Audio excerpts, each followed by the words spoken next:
The Riot Shield, the trusty steed of the fool. You want to incite violence, a sprinkling of hate crime? Well, there's no better man for the job than the 48 by 24 inches of pure fucking buffoonery. It's a fun concept. No, it's not. Well, it could be, potentially adding new dynamics to shooters that can encourage teamwork or offer more tactical plays, but most of the time, it's just a fast pass at acquiring that wanker status. So, why is that? Well, to put it simply, the issue with Riot Shields is, it's not that fun to shoot at a fucking wall. I know, stunning observation, Mr. SoberScot, but that's just on the receiving end. A lot of the time, they just aren't that fun to use because how they force you into an awkward playstyle that rarely results in kills or meaningful impact in a game, which is why they can feel so misplaced in fast-paced arcade shooters. Riot Shields are instead better suited for slower and more tactical games. Games where they can be used to actually help the team push objectives, while still offering interesting counterplays. So when it comes to those fast-paced arcade shooters, they're a balancing nightmare. No one is playing as a team, so you've got to balance them around the fact they're most likely on their own. But in a point-and-click mindless shooter, the last thing you want is half the lobby running around wielding the Great Wall of China. So the safest option is always just to make the Riot Shield shite.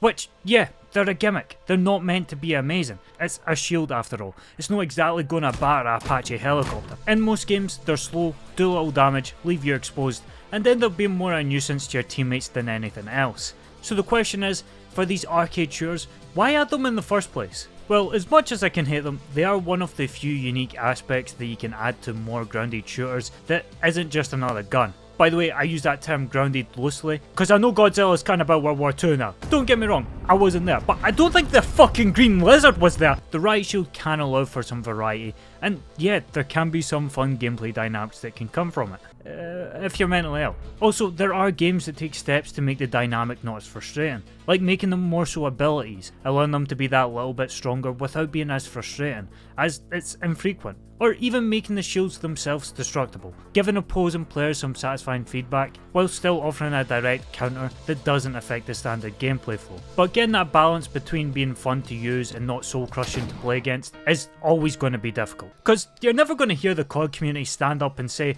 "No, I mate, I actually like getting slapped by a shield." And even for more tactical or team focused games, there are very few that can get this balance right. But there is one. I've always thought Rainbow Six Siege has handled shields better than most other multiplayer shooters, because the pacing, level design and team focused gameplay all lend really well to the use of shields. But now with the reworked shields that have removed their over-reliance on luck-based encounters, whilst buffing their manoeuvrability, they are so much more fun to use whilst gaining a real place in competitive games, rather than being relegated to a gimmick tactic.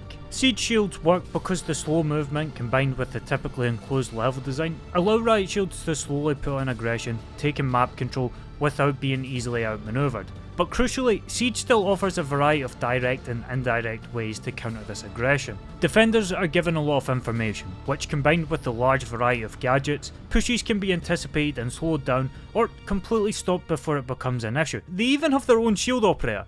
But I'm trying to make shields look good here, so I said nothing, alright, I said nothing. Not to mention the excellent dynamic that punishing time to kill forces on these interactions. Shield users have to expose their head to use their gun, which in Siege, where a headshot is a one-hit kill, this is a risky play, and will outright end in a quick death, if anticipated, resulting in a unique dynamic where shields are still support orientated, and have to properly take map control before they can become a threat, but still always have a presence as they can catch defenders off guard. Siege shields excel because they aren't one-dimensional. They can actively contribute to the objective in so many different ways, defending plants, holding choke points, or getting information safely, all whilst making that dynamic between shield and non-shield users not insufferable. It's still going to be frustrating, yeah, but at least they can't electrocute you, oh for fuck's sake! But yes, Siege is the perfect scenario to make shields work. It's a game where map control and safely clearing areas is a big part of the gameplay flow, but it highlights how much shields can add to a tactical game given it's the right fit.